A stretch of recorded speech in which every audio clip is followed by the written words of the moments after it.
Olá, queridos.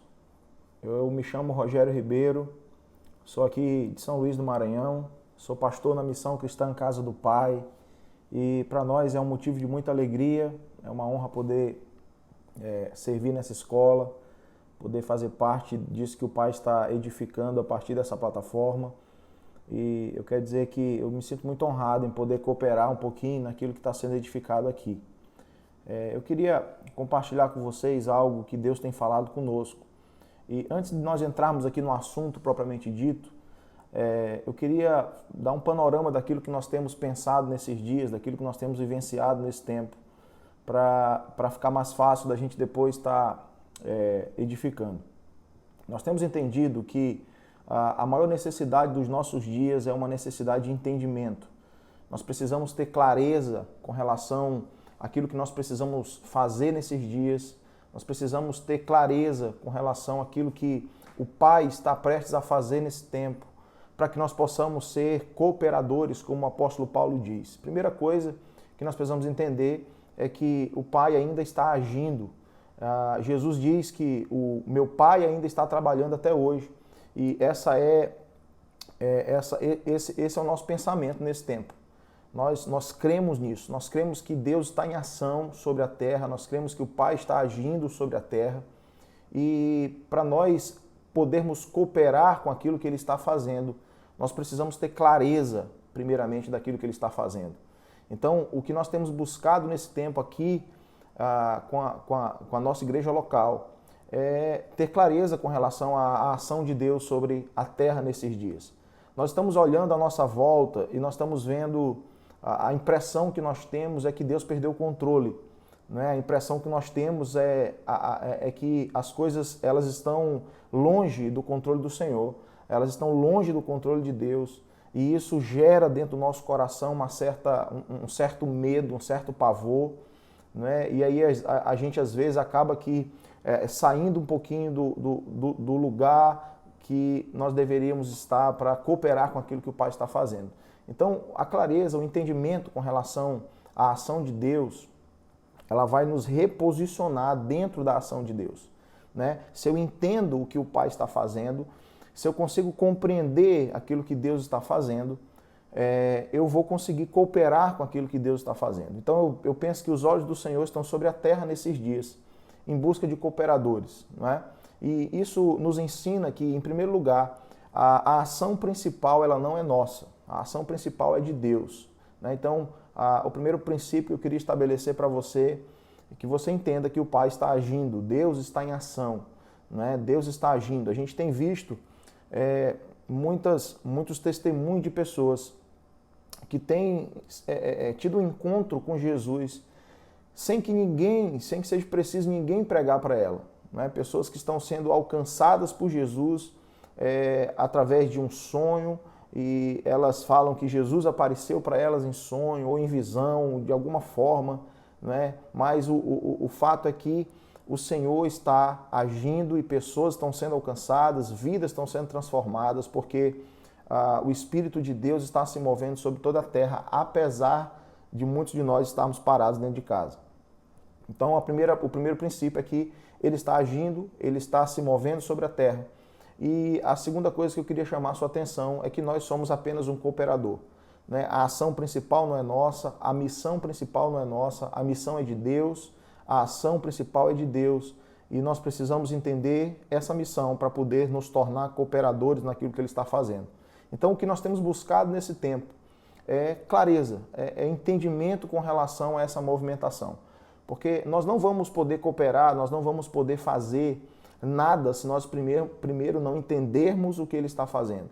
Então, tudo que nós queremos, através desse tempo que nós teremos juntos aqui, é trazer essa clareza, é gerar esse entendimento sobre a sua vida, sobre você que está assistindo essa aula, para que você possa entender isso e poder cooperar com aquilo que Deus está fazendo.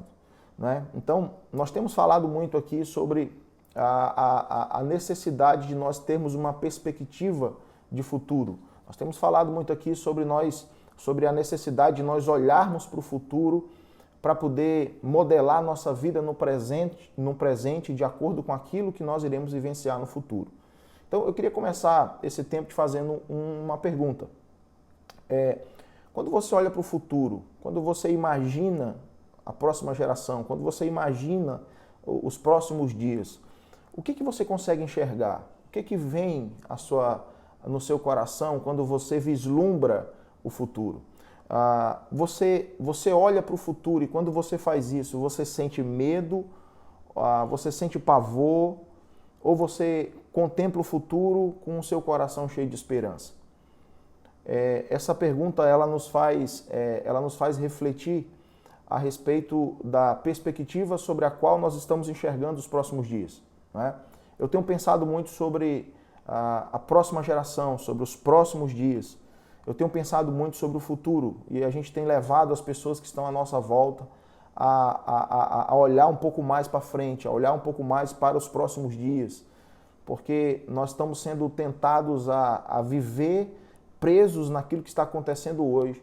E se isso acontecer comigo e com você, nós teremos muita dificuldade de entender a partir da nossa perspectiva aquilo que o Pai deseja fazer nos próximos dias. Então, o que você sente quando você olha para o futuro? Nós precisamos, primeiramente, parar de enxergar o futuro como um tempo que ainda não existe, né? Nós precisamos parar de olhar para o futuro como um momento que ainda não está pronto. Porque o futuro, queridos, não é um tempo que ainda não existe. O futuro é um lugar para onde nós estamos indo. O futuro é um lugar que já está pronto. A palavra diz que, Eclesiastes, no capítulo 3, entre o versículo 11 e o versículo 15, nós vamos ver ele falando que tudo ele fez ao seu tempo. E a obra que ele fez do princípio até o fim. Então, desde quando Deus começou a fazer as coisas, ele já havia concluído. Então, o fim já está pronto. Então, eu preciso começar a enxergar o futuro, não como um tempo que virá sobre mim.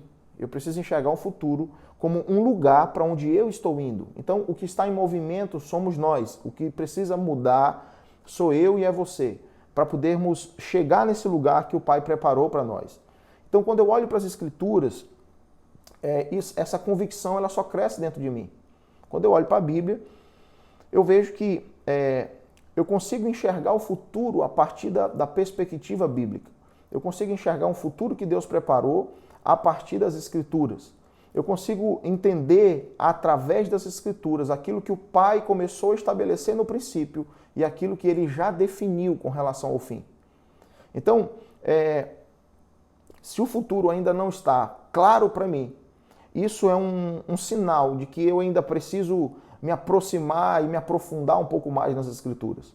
Se o futuro ainda é uma realidade obscura, se eu não consigo ter clareza com relação àquilo que vai acontecer no futuro, com relação àquilo que vai acontecer nos últimos dias, é um sinal de que eu preciso me aprofundar um pouco mais naquilo que está escrito, né? Então, o futuro não é apenas um projeto que está no papel. O futuro, irmãos, é uma construção que já está concluída, é uma construção pronta, acabada. E quando eu olho para a Bíblia, é isso que eu consigo enxergar. Então, nós não podemos olhar para o futuro como uma perspectiva de que nós iremos trabalhar para construir o nosso futuro. Não, eu preciso mergulhar naquilo que o Senhor já liberou através das Escrituras, naquilo que está escrito, naquilo que o Senhor falou nas Escrituras. E quando eu me movo a partir desse fundamento, eu entendo que o futuro já foi construído por Deus e nós precisamos nos movimentar em direção a Ele. Por isso, queridos, nós precisamos olhar para esses próximos dias, não como um tempo que vem sobre nós, mas como um destino, como um lugar para onde eu preciso chegar. Eu preciso buscar no coração de Deus aquilo que Ele já preparou para os próximos dias. Então esse é um grande desafio da nossa geração, né? Esse é um grande desafio. Então a questão é se nós iremos conseguir nos movimentar com direção a esse lugar que já está pronto, chamado futuro, ou se nós iremos ficar presos naquilo que nós estamos vivenciando no presente. Essa aqui é a grande questão. Porque nós estamos vivendo dias difíceis, nós estamos vivendo dias maus, né? E a impressão que nós temos é que o nosso futuro é incerto. A impressão que nós temos é que o futuro ainda não está pronto, ainda não está concluído. E que nós precisamos fazer alguma coisa no presente para que esse futuro possa ser concluído. E o que nós precisamos entender é que o futuro já existe, o futuro já está pronto. Então quem precisa se preparar não é o futuro, quem precisa se preparar sou eu.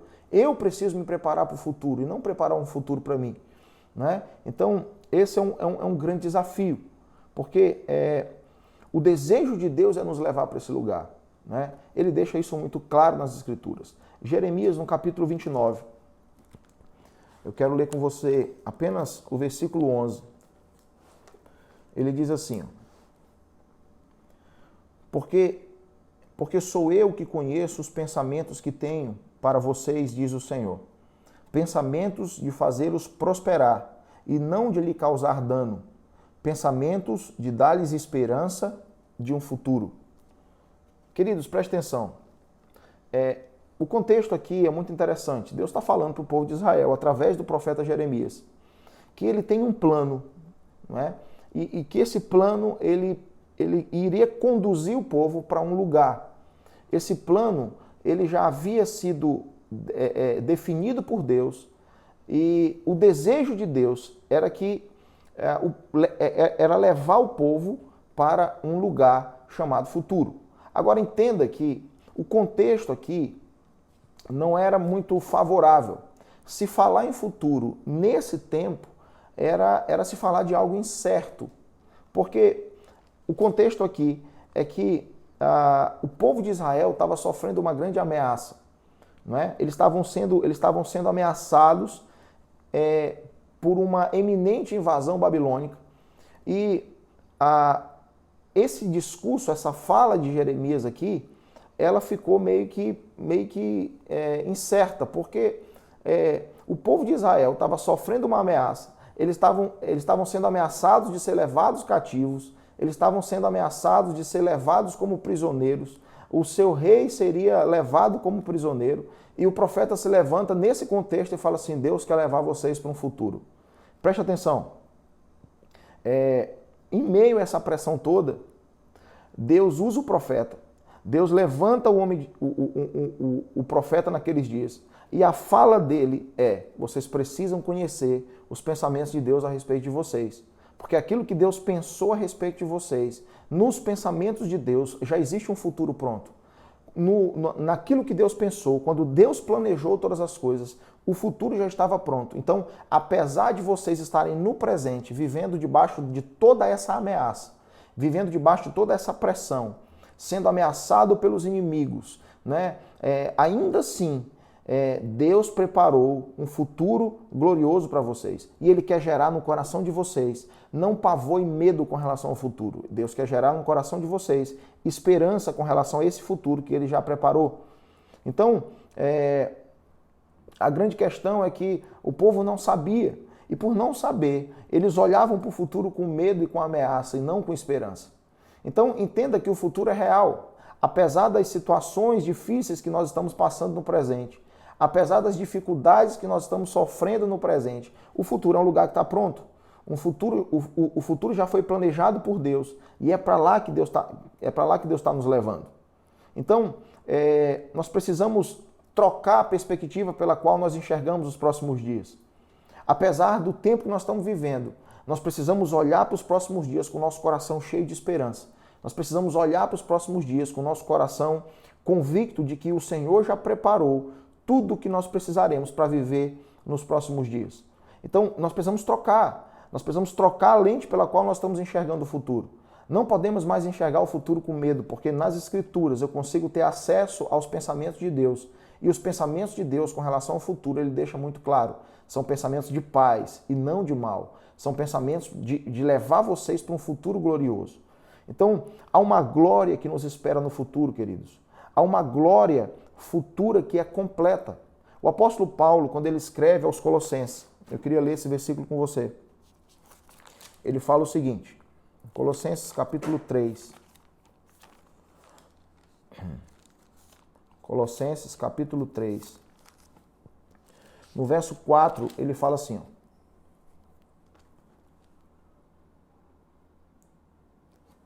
Colossenses 3, 4. Quando Cristo, que é a sua vida, for manifestado, então vocês também serão manifestados com ele em glória. Presta atenção. Paulo escreve aqui aos Colossenses e ele fala a respeito da manifestação gloriosa de Cristo no futuro, não é? E ele fala que juntamente com a manifestação gloriosa de Cristo no futuro, nós iremos manifestar com ele em glória. Então esse é o motivo pelo qual nós precisamos olhar para o futuro com esperança e não com medo. Porque no futuro, Cristo se manifestará em glória e juntamente com ele, nós nos manifestaremos também. Então, por que nós devemos olhar para o futuro com esperança?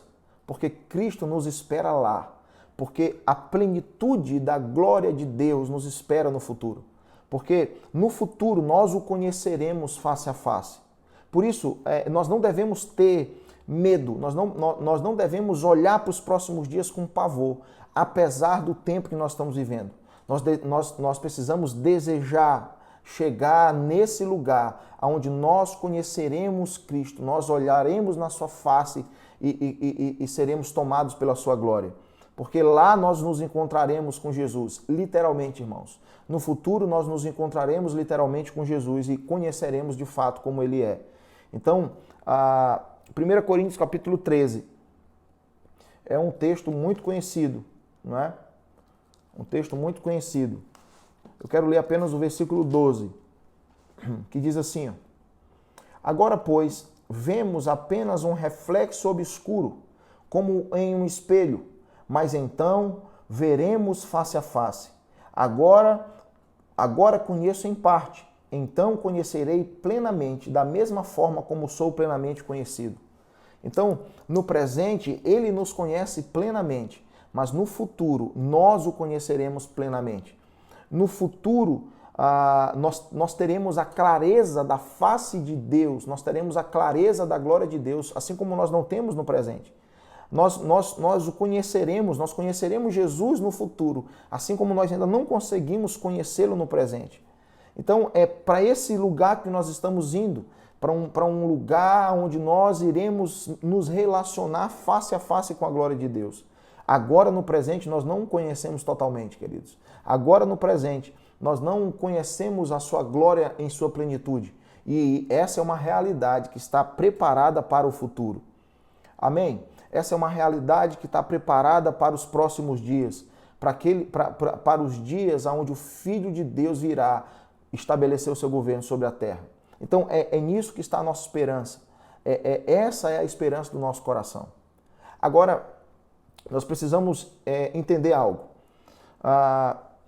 Mesmo tendo um futuro preparado para nós, mesmo tendo esse futuro preparado para nós, mesmo sabendo que a glória de Deus nos espera no futuro, a maioria de nós estamos olhando para lá com medo, com pavor, mesmo entendendo que no futuro nós conheceremos Jesus face a face, nós teremos pleno contato com a glória de Deus. Nós olhamos para lá com medo. Sabe por que isso acontece? O apóstolo Paulo nos ensina. Romanos capítulo 8. Romanos capítulo 8, no versículo 18, ele fala assim, ó, 8:18. Considero que os nossos sofrimentos do tempo presente não podem ser comparados com a glória que em nós será revelada no futuro. Então entenda algo. Paulo, mais uma vez aqui, Paulo está falando sobre a glória que vai ser revelada no futuro. Mais uma vez aqui, Paulo está falando sobre a glória que está preparada para o futuro. Entenda, nós já falamos sobre isso, não é? Que no futuro nós teremos contato com a glória de Deus.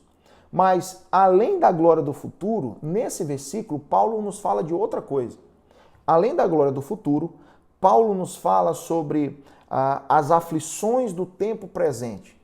Queridos, preste atenção. O que nos impede de olharmos para o futuro com esperança? O que nos impede de nós olharmos para o futuro e desejarmos ir para lá? O que nos impede de olharmos para esse lugar onde nós teremos contato com a glória de Deus através da pessoa de Jesus? E o que nos impede de desejar estar nesse lugar? Paulo nos diz aqui que o que nos impede são as aflições do tempo presente. Preste atenção. O que nos impede de termos essa esperança de um futuro glorioso e o que nos faz olhar para o futuro com muito medo e muito pavor é aquilo que nós estamos vivendo no presente, são as aflições que nós estamos vivendo no presente. Então Paulo está dizendo que as aflições que vivemos no presente não podem ser comparadas com a glória que nós iremos desfrutar no futuro. Você entende? O que faz com que eu tenha clareza com relação ao futuro é eu começar a enxergar esse lugar, é eu começar a enxergar o futuro a partir dessa perspectiva, a partir da perspectiva do pensamento de Deus. Porque no pensamento de Deus o futuro é glorioso. Mas no nosso coração, se nós estivermos presos nas aflições do tempo presente, o futuro é um lugar de pavor e de medo. Então, Paulo fala da glória do futuro e Paulo fala das aflições do presente. E é justamente aqui que nós precisamos encontrar um lugar de segurança. Porque se eu olho para o futuro e eu tenho medo, e eu tenho pavor, e eu não quero ir para lá, e eu quero que Deus me leve logo daqui, porque eu tenho medo do futuro, eu preciso mudar a minha perspectiva. Se isso acontece comigo, é um sinal de que eu estou olhando para o futuro, mas eu estou olhando através da lente, da perspectiva das aflições do tempo presente. Eu não estou olhando para o futuro com um olhar da glória de Deus que será revelada apenas lá. Né? Então, diante de tudo isso, o que nós precisamos fazer com aquilo que nós estamos vivendo no presente? As aflições que nós estamos vivendo no presente. O que nós devemos fazer? Nós devemos ignorá-las? Nós devemos viver como se nada tivesse acontecendo? Nós devemos viver como se tudo tivesse muito bom? A resposta é não. Né? Eu não posso ignorar as aflições do tempo presente. Então, o que eu preciso fazer? As aflições do tempo presente, olhando para as aflições do tempo presente, eu não posso ignorar, mas eu preciso resistir. A nossa postura nesses dias, diante das aflições que nós estamos vivendo no presente, a nossa postura nesses dias, diante de tudo que nós estamos vivendo no presente, é uma postura de resistência. Preste atenção, nos dias que nós estamos vivendo, nós temos duas opções. Diante de todos os problemas que nós estamos enfrentando, diante de todas as aflições que estão batendo à nossa porta, diante das dificuldades que nós estamos enfrentando, nós temos duas opções. Ou nós iremos resistir, ou nós iremos desistir. Essas são as duas opções que nos restam. Diante das aflições do tempo presente, ou nós resistimos, ou nós desistimos. E isso tem sido uma realidade para muita gente. Diante das dificuldades que nós estamos enfrentando hoje, muita gente tem desistido, muita gente tem ficado pelo caminho, muita gente tem parado pelo caminho, não é? Porque para muita gente desistir é muito mais fácil do que resistir. Para muita gente fugir é muito mais fácil do que enfrentar o problema. Para muita gente fazer de conta que não existe, ignorar o problema é muito mais fácil. Então, a nossa postura precisa ser uma postura de resistência. As circunstâncias que nós estamos vivendo não podem tomar conta do controle da nossa vida. As circunstâncias que nós estamos vivendo não podem tomar conta do nosso coração. Precisa ser o contrário. Quando você vê, por exemplo, Jesus dentro daquele barco, passando por uma grande tempestade, nós vemos ali essas duas posturas. Nós vemos a postura acovardada dos discípulos, quando a tempestade começou, quando o barco começou a ser atingido pela tempestade, logo eles começaram a ficar aflitos, eles começaram a ficar desesperados. Porque, na verdade, aquela tempestade externa começou a se tornar uma tempestade interna. As circunstâncias começaram a tomar conta do coração. Aquilo que eles estavam vivenciando do lado de fora começou a se tornar uma realidade do lado de dentro. Então, a tempestade externa começou a se tornar uma tempestade interna. E aí vem Jesus e mostra qual deve ser a nossa postura diante de circunstâncias adversas.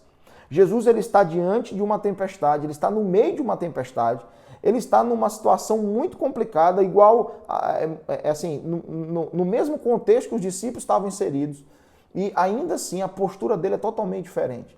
Apesar dele estar no mesmo barco, apesar dele estar dentro da mesma circunstância, apesar dele estar sofrendo com as mesmas tempestades, mas a postura de Jesus foi totalmente diferente da postura dos discípulos.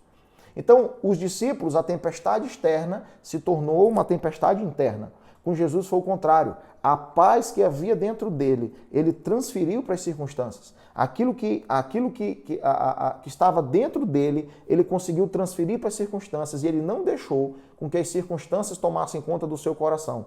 Pelo contrário, a convicção que ele tinha dentro dele, ele conseguiu transmitir para as circunstâncias. Então, a necessidade dos nossos dias é de uma geração que esteja cheia de convicção, ao ponto de pegar essa convicção que nós temos no nosso coração e transmitir para as circunstâncias. Queridos, viver em convicção, um homem de convicção é aquele que não deixa as circunstâncias tomarem as rédeas da sua vida. Um homem de convicção é aquele que não deixa as emoções tomarem de conta, tomarem as decisões por si.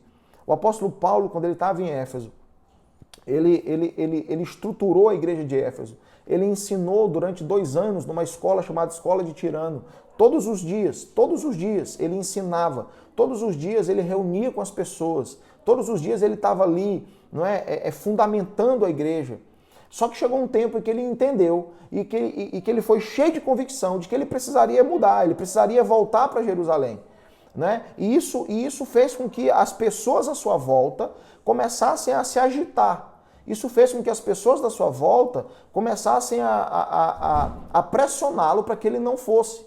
Só que ele estava tão convicto de que aquela deveria ser a sua decisão correta, que mesmo a Bíblia dizendo que as pessoas à sua volta chorando, as pessoas à sua volta clamando para que ele não fosse em lágrimas, ele olhou para elas e falou assim, não, vocês não precisam chorar. Vocês acham que as emoções de vocês vai mudar o meu destino? Então, essa é a convicção dos nossos dias. O que precisa definir a nossa caminhada é a convicção e a certeza do propósito, daquilo que o Pai preparou para nós num futuro glorioso. E não a emoção por causa das circunstâncias que nós estamos vivenciando. Então nós precisamos resistir às aflições do tempo presente, para que nós possamos desfrutar da glória do futuro. Esse é um princípio que Paulo nos ensina aqui. Ele está dizendo assim, ó, as aflições do tempo que vocês estão vivendo não podem ser comparadas à glória que vai ser revelada através de Jesus no futuro. Então, quando eu olho para o presente e eu sou tentado a desistir, eu preciso olhar para o futuro com muita esperança e entender que lá Jesus nos espera com a glória, com a plenitude da sua glória. E lá nós iremos conhecê-lo face a face. Então, o que nos impede de olharmos para o futuro com esperança é o fato de nós estarmos presos naquilo que nós estamos vivenciando no presente. E esse é o tempo que nós estamos vivendo. Quando nós olhamos para a nossa volta, tudo que nós vemos, ou a maioria das coisas que nós vemos à nossa volta, nos puxa para uma prisão, nos puxa para um lugar onde a gente não consegue avançar, onde a gente não consegue dar passos em direção a esse lugar chamado futuro. Então, se nós ficarmos presos nas aflições do presente, nós vamos desistir. Mas se nós olharmos para a glória que nos espera no futuro, nós vamos resistir às aflições no presente, nós iremos avançar para esse lugar de onde Jesus nos espera. Então, como que eu faço para ter uma perspectiva de futuro? Como que eu faço para olhar para o futuro com esperança? Como que é possível, mesmo nós estando num tempo, em meio à grande crise, em meio à grande dificuldade, como que eu faço para olhar para o futuro e ainda assim, em meio ao caos que nós estamos vivenciando hoje, nós temos o nosso coração cheio de esperança? Porque esse é um desafio. Eu olho, por exemplo, para os dias de Noé e eu vejo que um grande problema de Noé é que ele se preparou, ele olhou para o futuro, ele se preparou para o futuro, mas ele não deixou com que o futuro modelasse o seu presente, né? Então, nós precisamos preparar aqueles que estão à nossa volta, nós precisamos preparar aqueles que nos rodeiam para que eles possam viver o pós-pandemia, o pós-crise, né? Então, esse é um grande desafio. Então, Noé, ele fez uma arca, ele trouxe sua família para dentro da arca, mas o grande problema de Noé não foi nem antes nem durante o dilúvio. O grande problema de Noé foi o pós-dilúvio. O grande problema de Noé foi depois que toda aquela crise passou. Foi depois que todo aquele dilúvio passou, né? Então, o nosso desafio é prepararmos também as pessoas que estão à nossa volta, prepararmos os nossos filhos espirituais para viver depois que tudo isso passar. Então, como que nós vamos olhar e ter esperança, mesmo vivendo em meio a uma crise, mesmo estando rodeados por todo esse vendaval que tem soprado contra nós? Lamentações capítulo 3, versículo 21, eu vejo aqui uma grande chave. Ele fala assim, ó, eu trago à minha memória aquilo que pode me dar esperança. Presta atenção, queridos. Como que eu posso viver num presente, mesmo em meio a uma crise, e ainda assim olhar para o futuro com esperança? Eu preciso começar a trazer à minha memória. Eu preciso começar a buscar naquilo que já foi dito, naquilo que o Senhor já falou, naquilo que já está escrito, tudo aquilo que está relacionado ao futuro. Então eu preciso lembrar, eu preciso olhar nas Escrituras aquilo que foi falado, aquilo que o Senhor já falou, e eu preciso fazer com que isso gere no meu coração esperança com relação ao futuro. Quando Jesus ele vai fazer aquele resgate, né, naqueles discípulos que estão indo em direção a Emaús, no capítulo 24 de Lucas, nós vemos Jesus começando ali um diálogo com seus discípulos, né? Eles estão frustrados, né? Eles estão em meio a uma frustração, né? Porque eles esperavam uma postura de Jesus, eles esperavam uma postura daquele que veio para resgatá-los, mas segundo a sua perspectiva, segundo a sua ótica, a postura não foi aquela que eles esperavam. Então, eles ficaram completamente desnorteados, né? A gente costuma dizer que o chão saiu debaixo do pé, né? Então, eles estavam frustrados e Jesus vai até eles e o propósito ali é trazê-los de volta para o caminho, é trazê-los de volta para esse lugar de segurança. Então, Jesus começa um diálogo com eles e eles começam a relatar para Jesus tudo aquilo que eles estavam vivenciando, eles começam a falar qual que era a sua crise. E Jesus fala uma coisa interessante no versículo 25, Lucas 24, 25, ele fala assim, ó, como vocês custam a entender e como demoram a crer em tudo o que os profetas falaram. Não devia Cristo sofrer estas coisas para entrar na sua glória? Versículo 27, e começando por Moisés e todos os profetas, explicou-lhes o que constava a respeito dele em todas as Escrituras. Então, o que Jesus faz? Ele encontra os discípulos frustrados, ele encontra os discípulos que haviam se decepcionado, e ele começa a trazer à memória dos discípulos aquilo que as Escrituras já haviam proclamado. Ele começa a trazer à memória dos discípulos aquilo que eles já haviam ouvido em algum momento. O que ele está fazendo? Ele está trazendo à memória dos discípulos, e isso, se você olhar mais na frente, eles vão ser cheios de esperança novamente, eles vão ser reaquecidos novamente. Então Jesus está trazendo à memória dos discípulos aquilo que gerou nos seus corações esperança com relação ao futuro glorioso. Então nós, irmãos, nós só conseguiremos olhar para o futuro com esperança se nós conseguirmos relembrar as promessas que já foram feitas, se nós conseguirmos relembrar as palavras que já foram liberadas. Aquilo que Jesus falou, aquilo que as Escrituras falam a respeito da proclamação dos profetas, aquilo que os profetas proclamaram com relação ao futuro, continua ecoando, ou precisa continuar ecoando no presente. E somente assim nós vamos conseguir ter uma perspectiva com relação ao futuro. Então, Jesus fala para os seus discípulos, quando ele está prestes a subir. Ele fala assim, olha, permaneçam em Jerusalém, não avancem ainda, né? Vocês serão as minhas testemunhas. Ele fala de algo que vai acontecer no futuro, vocês serão as minhas testemunhas. Mas antes, vocês precisam lembrar das promessas, vocês precisam lembrar do que foi dito, não é? Vocês precisam lembrar daquilo que a lei já falou. Então, o que nós precisamos fazer como exercício hoje é trazer a nossa memória, é relembrar tudo aquilo que o Senhor já falou, tudo aquilo que as Escrituras apontam com relação ao futuro. E quando eu olho para as promessas do passado, quando eu trago, né, nós vamos colocar esse gráfico para você aí agora. Quando você, na sua realidade presente, você começa a lembrar das promessas que Deus fez no passado, uma esperança no seu coração começa a ser gerada com relação ao futuro. Então preste atenção, os discípulos ali, eles estavam ansiosos por uma manifestação no presente, né? Quando eles reencontram Jesus, depois que Jesus ressuscita, eles fazem uma pergunta, a pergunta é, vai ser nesse tempo que o Senhor vai restaurar o reino a Israel? É agora, vai ser no presente, né? Então eles estão ali ansiosos por algo que aconteceria no presente. Porém, eles não poderiam estar presos nas aflições do presente. Jesus começa a levar eles de volta para as Escrituras. Jesus começa a trazer à memória deles aquilo que as Escrituras apontavam a respeito da restauração de Israel. Então Jesus fala assim, olha, não cabe a vocês saber o tempo, ou seja, não é no presente. O que eu quero é que vocês sejam as minhas testemunhas, é que vocês saiam proclamando ao meu respeito. Então preste atenção, antes dos apóstolos avançarem para o futuro, Jesus lembra das promessas que ele havia feito no passado. Atos capítulo 1, no versículo 4, fala a respeito disso.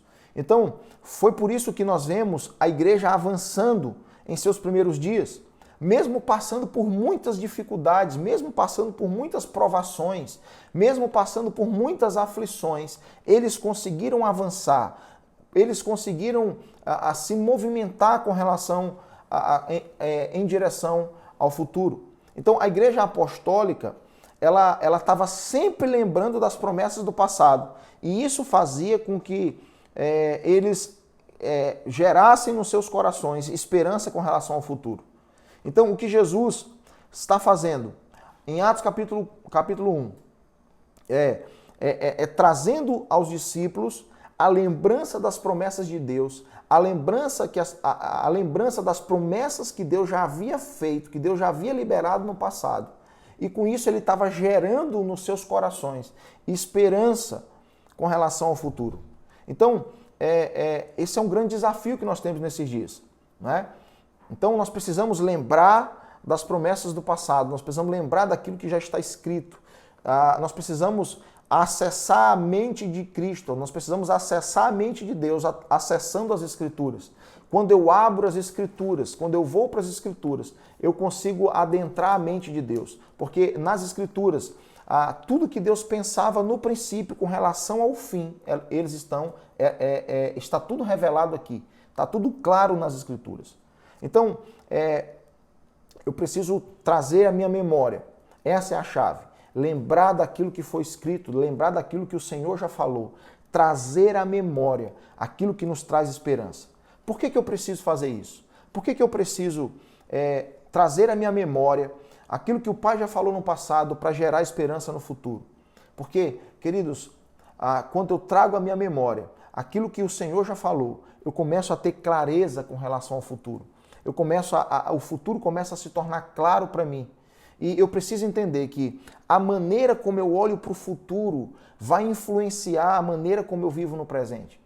A forma como eu olho para o futuro, se eu olho para o futuro e eu consigo enxergar a glória que me espera lá, o Cristo que me espera lá, manifestando a plenitude da sua glória, eu vou começar a me preparar desde o presente para aquilo que eu viverei no futuro. Então, nós precisamos começar a nos preparar no presente para aquilo que nós vamos viver no futuro. Nós precisamos começar a nos preparar nos dias que nós estamos vivendo. Nós não podemos deixar para nos preparar apenas quando nós chegarmos lá. Nós não podemos deixar para nos preparar apenas quando nós chegarmos no futuro. porque assim nós podemos falhar no cumprimento da missão. Nós precisamos começar a nos preparar a partir do tempo presente para aquilo que nós viveremos no futuro. Então, se você se acomodar no presente, se você parar no presente, se você não conseguir ter essa perspectiva de futuro, você vai ficar preso nas aflições do tempo presente. Você corre um grande risco de não usufruir da glória que te espera no futuro. Então, o que eu quero através dessa aula, o que eu quero através dessa breve mensagem, é gerar no seu coração uma esperança com relação àquilo que você vai viver nos próximos dias, com relação àquilo que te espera no futuro.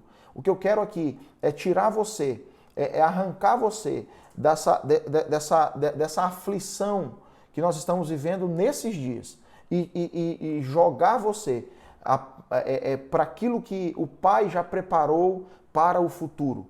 Porque o futuro precisa começar a modelar a nossa vida no presente. Aquilo que nós iremos viver no futuro precisa começar a definir a forma como eu vivo no presente.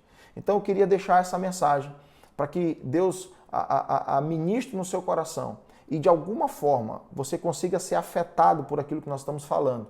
E de alguma forma isso aqui te ajude a se preparar para os próximos dias. O desejo é que tudo isso aqui ajude você a se preparar para os dias que estão chegando, para aquilo que você viverá nos próximos dias. Então Deus abençoe sua vida. Eu espero ter servido você com muita excelência. Então Deus abençoe você. É um prazer poder servir nessa escola.